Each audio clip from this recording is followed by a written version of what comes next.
ใจเรานึกขึ้นได้ได้กินเจ้าหอมเป็นสวนดอกไม้บิดาปลูกไว้ตั้งแต่นานมาเวลาความเหงาเจ้าสวยบรรเทาเฮาหายโศกาเจ้าดวงจำปา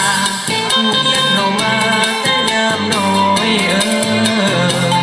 กินเจ้าสำคัญติดพันหัวใจ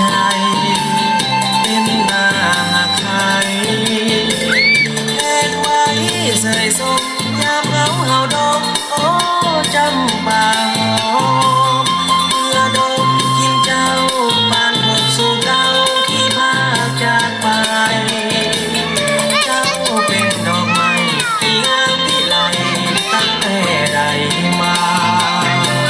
เจ้าดวงจำปามาลาบวันหักของเยี่ยมมีโอ้ดวงจำปาเมืองลางามดังดวงดาวสาวลาวเพิ่งใจเกิดรู้ภายในแดนดินลางสาหาใดพัดพากเนรเทศจากบ้านเกิดเมืองนองเพียงจะเอาเจ้าเป็นเพื่อนร่วมเหงาเท่าสิ้นสีวาเจ้าดวงจำปามาลางามยิ่งมิ่งเมืองลาว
กินป่น